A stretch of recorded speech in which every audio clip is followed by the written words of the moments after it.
Hello and welcome to the Liz Career Coaching Podcast. My name is Liz Herrera and I'm your host. I'm excited to introduce today's guest as he has an incredible career journey to share and insight on how to break into the tech space. Sergio Patterson has worked in Silicon Valley for 10 years. He is currently a senior program manager at LinkedIn and has also worked at Facebook, Amazon, and Google. He works with individuals in all stages of their career and helps them prepare, strategize, and ultimately break into the top tech companies in Silicon Valley. Welcome to my show, Sergio. Thank you. So happy to be here. Happy Friday, everybody. Yes, happy Friday indeed. Uh, so, Sergio, can you share a little bit of what you currently do in LinkedIn at LinkedIn? Sure. Yeah. So appreciate the intro, the kind words. So I'm senior program manager at LinkedIn, mainly focused on the go-to-market strategy. So what I mean by that is my team pretty much comes in and we are pretty much here to like bring order to chaos. So a lot of these big tech companies, you think everybody's just like buttoned up, everything's running smoothly. That's just not how it is. Our team, we're a set of like program managers who come in for like organizational wide initiatives or new product launches, and we come in and kind of bring structure. So think like we'll create a document that maps out like, okay, who are all the stakeholders, what are the goals, what are we trying to get to, we're tracking it, we're documenting, we're facilitating meetings. So that's kind of what my day-to-day looks like. And a big part of my job is like making sure like leadership across the board is like aligned and bought in to whatever we're trying to solve, whether it's a new product launch or we're driving change across a new organization or something like that. So Yeah. you are, you have this role, you've been working in the tech space. Can you provide a little bit of your educational background? Sure. Yeah, I'd be happy to. It's been a while since I graduated college, so I have to like think back. I guess yeah, I graduated college in 2007. And to be honest with you, I didn't really know what I wanted to do back then. I was just literally just trying to graduate, and I picked a major because I thought it was cool. I picked communications, and I think a lot of the college kids I talk to now are leaps and bounds ahead of where I was at back in college. So I think like my thought there is my educational background. I graduated college. I was not a strong student. I got A's and B's, sometimes C's, and had no desire or understanding of what I wanted to do. Never in a million years would I think I'd be at a tech company like LinkedIn. Uh, if I were to like rewind however many years ago. But yeah, I think education is definitely important. But at the same time, I think companies are learning that it's not the like most important thing when looking at candidates. Yeah, and obviously you have a foundation, you have a skill set. And I always like to think about, and I tell my students this all the time, there are careers out there that don't exist yet. So I'm sure that when you were a student, LinkedIn probably didn't exist or it was in its very early. Did it exist though when you were in college? That's a good I'm question. taking you back. I'm taking you Let me back. Google that. I don't think it did exist. Let's see. When was Oh LinkedIn my God, you're founded? actually Googling that right now. Okay, so it was founded in 2002. Oh, Uh, I graduated in. I think it was founded then, but I don't think it was like live. popular. I don't Yeah. think it was live or popular. I graduated in '07, so I definitely didn't know what it was back then. We didn't have nearly the amount of resources that college students have now. Hmm. I think like college students have it just in their pockets on their phones, the computers. Like it's just so easy to get access to information and connect with people. So I think like thinking back, we just didn't have that. So we were kind of just like, let's try to find a job somehow or network somehow. So it's very much a different space right now. Most definitely. And so you mentioned that you graduated with a degree in communication. So how did you end up in the tech space? Can you provide a little background on your career journey? Yeah, happy to. Um, yeah, my career started when I graduated college. I worked at Enterprise Rent a Car, and they did like a management trainee program. So I learned a lot of the basics of like customer service, sales, how to run a business, and I think that kind of set the foundation for me in terms of like work ethic. We were working long hours. I had to sometimes wash cars in a suit. Um, and thinking back, like if I had started at a place like Google or Facebook, I don't think that would have set me up for success or given me the perspective I have now. Hmm. So I think like I started in a good place, even though it was not the most fun job or place to work. I think it gave me a lot of perspective. And then I pivoted once I left Link or Enterprise. I pivoted to like an inside sales contract role, doing like pretty much cold calling. I knew I wanted to like get out of Enterprise, and I thought that the easiest way in was to get like sales. Sales is kind of like, let's just see if you can do it, right? So companies are more willing to give people a chance who didn't. I didn't have any background really in like tech or like inside sales. So that was like my first tech role at a small like startup company doing cold calls, and I was terrible at it. Thinking back, like I was really bad.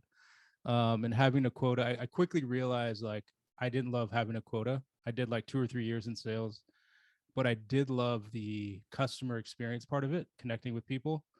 And I started to realize I was pretty good with like operation stuff and like documenting. And I'd say my big break came, my sister actually, and this goes back to like I was probably lucky that I had a sister who worked at LinkedIn at the time. She referred me. This was probably like 3 or 4 years after I left Enterprise Rent a Car. And then she referred me for a role at LinkedIn, and I went through the interview process and got a position as pretty much like a customer support rep. Not the most glamorous job, but it got my foot in the door. But I'll pause there. Yeah, you said so many things that I want to definitely kind of nitpick a little bit. Yeah. You mentioned that earlier. You said, "I'm glad that I didn't actually start out in the tech space and that I had this experience at Enterprise." That's Mm. interesting because when I work with young professionals and they start out in whether customer service, retail, whatever it may be, and they always articulate, "Oh, it's not fancy, it's not glamorous, that's not really important, like it's not valuable." And for me, I'm like, no, you are building a skill set, these career competencies that employers want to see. So in your experience, what are some of those skills or things that you mentioned? Work ethic. Yeah. Are there other things that you felt really helped build a foundation that has made you successful in your career? Yeah, those foundational skills are things I still use to this day. I think even if you're doing like a retail job, like just interacting with people, that's a skill. Everyone's not good at that, right? And in every tech company, you need to know how to connect with people, how to get buy-in, how to sell, how to like sell yourself. And I'm thinking back to my time at Enterprise. That was like a retail customer service job, and those traits or skills, while they're not glamorous, they are the foundation of everything you're going to do the rest of your career. You need to know how to talk to people. You need to know how to interact. You need to know how to like that serve mentality, essentially. Um, and what I really meant by like saying that it gave me perspective, because everything since Enterprise has been like almost like not vacation, but like it's been so much better. Like once you get into a company like Google, it's like free food everywhere, volleyball courts, like they're just benefits out everywhere, right? So you didn't have I didn't have that when I first started. So I think that's what I meant by like the perspective, and I'm happy that I started where I did versus like starting and not having that perspective. But nothing against somebody who starts right at Google. That's awesome. But for me, I'm happy I did not. Are you saying that you have a more of an appreciation for Yes, those that's things? that's the word I'm looking for, is like I appreciate, and like I'm fortunate, and it gives me that like perspective on like when things are going tough, it's like, well, remember where you started, and like those sorts of things, versus just being in this bubble of everything's perfect. I started and it was just been a rocket ship right away. Yeah, I think that's fascinating. It's very interesting. I think, having that experience, the grunt work, Yeah. and then you arrive or you're in this role and you're thinking, okay, I know where I came from and the challenges, and it kind of it builds character too, I imagine. Yeah, it does. It builds character, and you said the word, it's like appreciation, work ethic, um, and then just those tough days here at Link. When I have tough days here, I'm still like, this is still one of the best companies in the world. Like it kind of grounds me a little bit because I know where so many people are just dying to get into a company like LinkedIn. So I think like that's something that's stuck with me my whole career, and I think that's allowed me to have success and kind of connect well with other people because I'm not on some like in some bubble where I hate to say it, but a lot of people who just start off in these companies, they think that life is just like that everywhere. If that makes sense. No, it's not. I'm an educator, so I know. Yeah, like every company isn't as nice as Google or whatever. Thank you for sharing that. I appreciate that transparency. Now, Yeah. you just said, tapping into or entering the space. There are, right now, especially with the great resignation, or, even some people that are just ready to change careers or pivot into other industries. What advice do you have for individuals who would like to pave a career path in the tech space? Yeah, it's a good question. Something we something I've been doing actually recently, we've been talking to a lot of college students. When I say we, it's myself and my other podcast co-host. He's on the financial advisor side, but the way I break it down is this. It's like it starts with first like figure out your passion, right? What are your strengths? What are your weaknesses? What gives you most energy? And then what are your core values? I think that's like step one. Figure out what you love doing, figure out what you hate doing. Something tactical.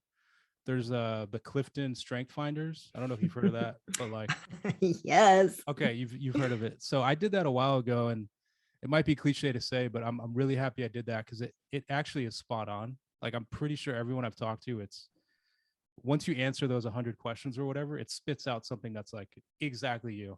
Mm-hmm. So that helped me kind of frame up, okay, what types of roles should I be in? How do I best communicate with this personality type? Um, but like at the end of the day, the foundation is figuring out what makes sense for you. I think that's step one. And then step two, I could pause there if you want. No, keep going, please. Okay. Step two, I think, is around building out your network and understanding the value of networking. So think about it like, okay, how do I leverage LinkedIn? How do I build my online presence?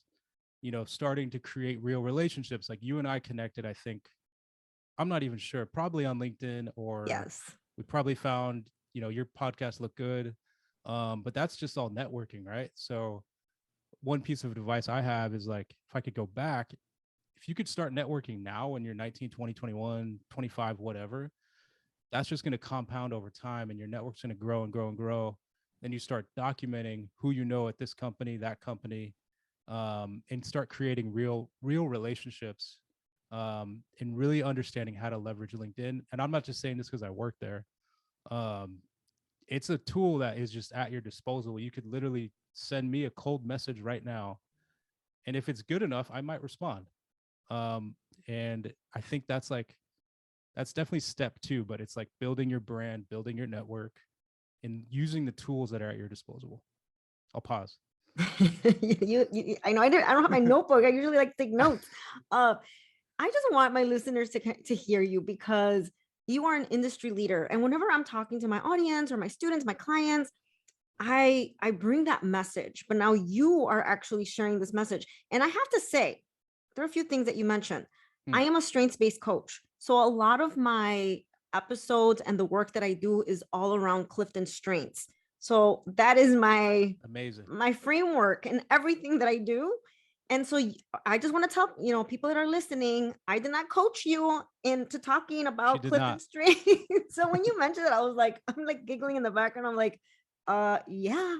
Uh, and so I always say, it's a really understanding those strengths and how, like, I love what you said. How do you communicate with other people, other people's personalities, understanding your own communication. So there's a lot of benefit in knowing those strengths, and Clifton Strengths does give you that language and validation. And then, so you talk a lot about that self-discovery, Yeah. right? So really, what do you want to do? Why do you want to do it? What are those interests? So that's a huge piece, is that self-awareness, self-assessment. But then the second piece is also the networking, getting out there, talking to people. And I don't work for LinkedIn, but I am a huge advocate of LinkedIn because I have seen the value of it. So you're just basically reinforcing all the things that I share. Awesome. So And that's always good. you did not pay me or tell me to do this. So No. we are on the same page. Yeah, I think those are like the two. And then I could keep going. I mean, I have a lot of tips for people that are trying to break in. Mhm. Uh, I don't know. Did you have any more questions based off the first two? No, keep going. Yeah, I think the third part of it is I kind of call it finding the right company. And what I mean by that is like, so everything that glitters isn't gold. You might be chasing a FANG company. You might be chasing Facebook, Apple, Amazon, Google, Netflix, all these name brands that are amazing. And to kind of break the news to you, everything's not perfect at all those companies. And I've worked at 3 of 5 of those. So they're great, but you have to find the right manager, leader, whoever. And I think what I've learned over time, I'm less concerned about the brand name and more about what the company's doing from like a value and mission standpoint. So I'm working at LinkedIn now, and I can actually get behind the product, the product that they sell, the value that they bring to people. So I think what we're seeing right now in this environment and economy is kids and people are looking to be at companies that they can really believe in. So that's the third part. Like, yes, you want to break into Silicon Valley, but figure out why you want to break into Silicon Valley. That's another component of the job search process or career exploration, is finding that fit. And Mm-hmm. so it can be, a lucrative, or it can be, like you said, a brand name organization, but it might not be good for Liz. I Yeah. mean, because I feel, you have to find something, as you mentioned, that aligns with your values. What do you care about? And all of that really does come into play. Really understanding if it's going to be a good fit for you, thinking about, work-life balance, or just the culture of the organization. Then the other thing you mentioned too is leadership. People, you want to be able to work for someone that aligns with even your work style, or the things that you care about. So that's really important, that the grass is not always greener. Right? Because Yeah. people are trying to escape some organizations, but like you said, why are you trying to transition? Yeah, that's spot on. And then I think the fourth component, and something you probably do a lot of, is like interview preparation.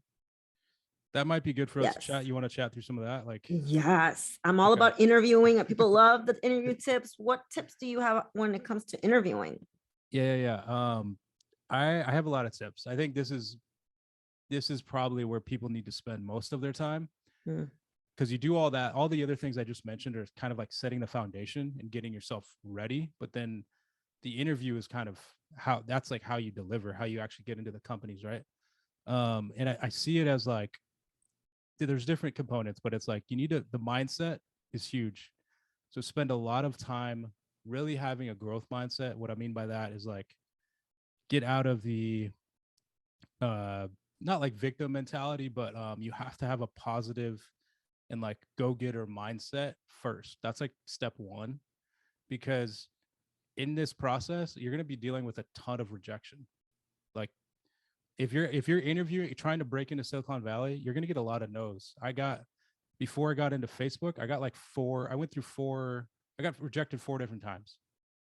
So I only bring that up because like your mindset is such a powerful component of everything you do on a daily basis. mm, And it's not easy, but like just keep trying every day to have the right mindset. And then the second part is like practice, right? So when I say practice, like I played sports my whole life. The only way I got better at sports was by practicing. So the only way you're going to get better at interviewing is by practicing. Role play. You can look crazy, role play with yourself in the mirror, talk to yourself, talk to your friends, your partner, whoever. But start thinking about, people talk about the STAR method, right? Those mhm. types of questions, the behavioral questions, really get down and like clear on like the types of questions you're going to be asked, really start documenting your potential answers. Like I have a Google Doc with, I don't know, 30 answers to a standard set of questions that I just know like the back of my hand.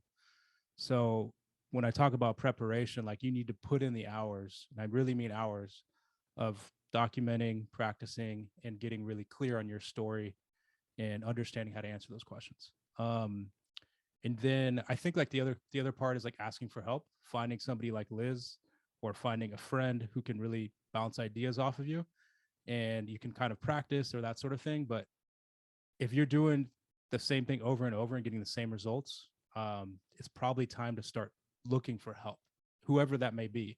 It might not be paying for someone, or but it might just be trying to figure out a different way to do what you're doing, right?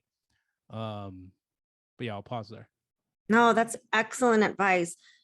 Practicing and putting in the hours. I always say you can't wing a job interview. You have to do the research, and not just doing the research on the company, but on yourself too, right? Taking inventory of your skills and your accomplishments. And like you mentioned, knowing how to tell your story. I used to practice for me. See, I used to practice in front of the mirror. So yeah, I look crazy. But now, LinkedIn has that great interview prep tool. I always direct people to that, where there's a list of questions, there's like advice on how to answer them. And then you can even record yourself and Oh wow. practice that way. Yeah. So I'm always, sending people to that feature. So I think that's great advice. Now, in your experience, what are some candidates that you can recall, or yeah, that have really stood out in a job interview, or what makes someone really stand out from the crowd that you're like, yeah, that was a great interview? That's a really good question. I actually had two interviews this. I had to interview two people this week. Um, so this is a really timely question, but something that I think about, and something that I'm like, I kind of coined this phrase. It's the 5 C's of interviewing. Um, the first C in my like framework is connection. So always connect first. Mm, So when I think about people who have stood out, it's those people who, when we get on the call, when I ask like, "Hey, how's it going?" They don't just say good. They say, "Oh, I'm doing great. I just went for a run. I'm feeling really energized. How are you doing today on Tuesday or whatever?" And then maybe I'll connect with them like, "Oh yeah, I used to run or I used to play soccer." And the first 5 minutes is us just really getting to know each other. So those are the types of people that I think stand out, are the ones that can connect with me on a human level. yes, that is key. And I think sometimes people are just so afraid, right? They come across as robotic, or they don't want to say anything that it's gonna, that they're gonna look bad or make a bad impression. But you're right, we are human, and we have things in common, or we just, yeah, like you said, like maybe you're a runner too, or a soccer player. Yeah. You just never know. So that's great. What else you got? Yeah. So that is actually huge. So like my tip there is, in the first 30 seconds, see if you can connect with the interviewer and break the ice, because you'd be surprised, the person interviewing you also is kind of nervous and awkward, and like the ice needs to be broken. Yeah. So if you can do that, I'm telling you, it's like a game changer. The second one is be curious. So what I mean by that is ask really good questions. As part of documenting like your story and answers, start documenting like really good questions that you can easily Google like best interview questions to ask. But the layer behind that is like, how can you go deeper? And like, let's say you're interviewing at LinkedIn, really go deeper and figure out, okay, what are the top priorities LinkedIn's focusing on right now? Mm. And then you really start getting curious and asking really good questions, and not just those like first 5 Google result questions. But curiosity is a trait that all people who are interviewing at Silicon Valley, we love that, because when you get hired, we don't want to just give you things to do and you do them. We want you to start asking questions and figuring out pain points and solving problems. So I think curiosity is huge. Um, the other part that stands out to me in the interview process is when, and this is a third C, I don't want to get more cliche, but this is my third C, is like, keep your answers concise. Mm. So we have connect, be curious, keep your answers concise. Um, you'd be surprised how important this is. When I interview people now, if they like ramble and they're just I usually just space out and I I forget what question I asked. I forget who I'm talking to, and I don't even know what they're saying. So I just need you to like answer the question, like take time, tell me what the situation was, tell me what you did and what was the result, and then move on. What what ends up happening a lot of times is candidates, they get nervous and then they just start rambling. So my biggest piece of advice, and I think this is really important, is try to be as simple and concise as possible. That's excellent. Yes. What's Yeah, and next? You yeah, have yeah. two more So C's, right? I've got two more C's. So the fourth C is show care. Mm. And what I mean by care is it kind of goes hand in hand with connect. But you know, I had an interview this week, and it just like was so obvious this person was really genuinely good, and like they just really cared about people and the way they were talking. Like everything was about, okay, how can I build rapport? How can I build a strong relationship? You want that to kind of like come through in all of your answers. Um, and what I really mean by that is like, not it's not all about you and uh like you don't want to come off, you want to come off as like a really good person is what I'm trying to say. And like you show care, you care about the company, you care about the role, you care about others, all those things matter to me. And then the last C is stay calm. Mm. I think we get so nervous and anxious, but at the end of the day, you're just talking to another human. So take a deep breath between your answers. Like just chill. Like it's not the end of the world. You're not saving babies. You're not a doctor. You're not a firefighter, whoever. You're just in an interview talking to another person who's just trying to like get through their day. So at the end of the day, just like take a deep breath. If you need more time, ask for more time. But the fifth C is stay calm. Those were all on point. You do you have an article about this? I think you need to put that on paper. I I have it. I'm actually looking. We have a presentation, and I'm like looking at my presentation, so it's all documented. We Yes. actually run through this. We've talked to, I think, UCLA. We've talked to San Jose State kids. We do presentations all around different colleges. And you I'm hearing this and it sounds so simple, but I'm amazed at how many people go into these interviews unprepared, underprepared. And you're hearing it firsthand here. These are the things that they're looking for. And it really comes down to, like you said, connection, really knowing your why are you there, why do you want to work for this organization, why are you a good fit, and then the caring.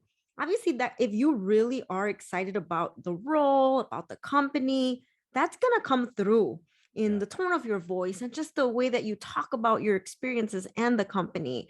So I think those are all great tips, and I'm excited for people to hear this. This is great.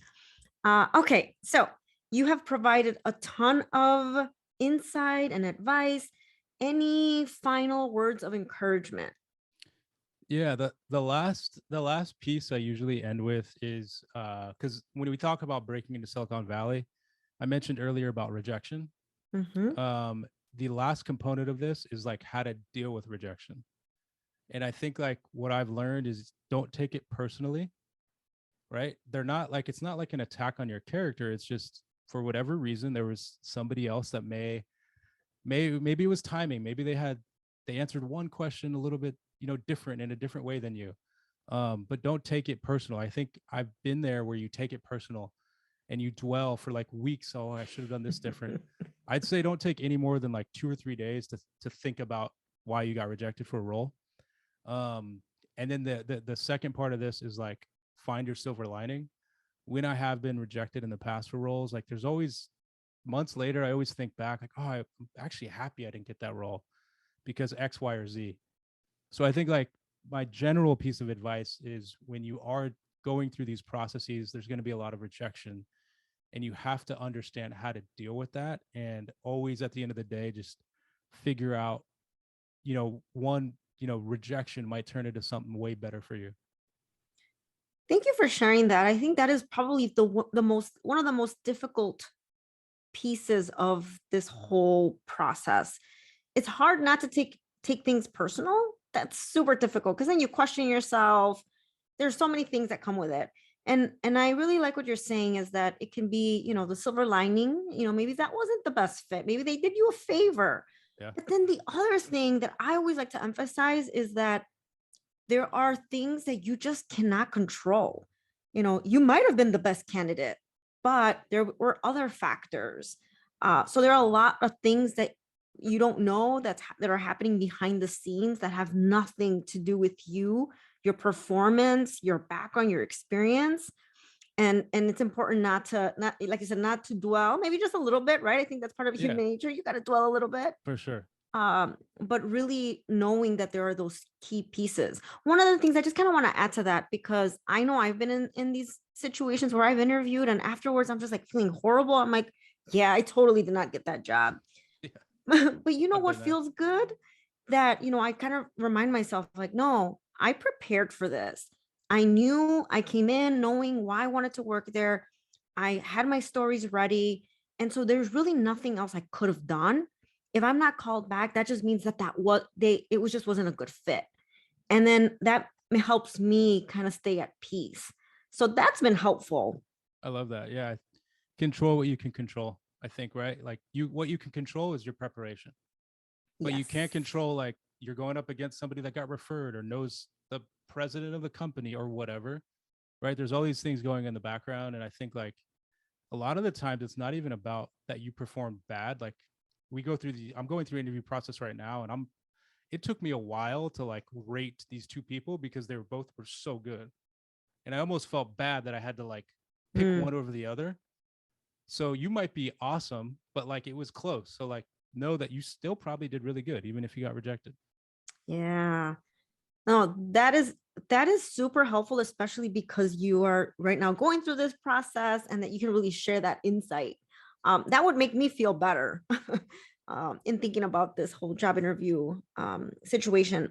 All right, so it's very evident that you have so much incredible advice, and you have all this wisdom, and you definitely speak the career language. I'll tell you that. Uh, Now, if people want to connect with you, how can they find you? Yeah, find me on LinkedIn. Just search Sergio Patterson. There's not too many of us on LinkedIn, so just you'll find me on LinkedIn. Send me a message, connect with me. Also, check me out on our podcast. It's called the Free Retiree Show. We have a lot of the stuff I'm talking about. It's all there. And then there's also like a financial component to it. So you can learn about budgeting, financial literacy, and I think like anyone in college right now needs that too. So it's kind of a 1-2 punch. So career stuff and financial wellness. Super important topics. Sergio, thank you so much. I appreciate you and your time. I know it's like Friday night. We're chatting here. I'm a parent. Like, I'm not doing anything on Friday night. Like, we're gonna watch like a movie or something. I don't know. Yeah, it's movie night for sure. Thank you again. And listeners, if you feel that this can benefit, someone else, please share this episode. Give me a review if you're like, this is awesome. Give me a good review. I'm always looking for that. Or shoot me an email and what are your thoughts? So thank you, everyone. This is Liz, your career coach and job search ally.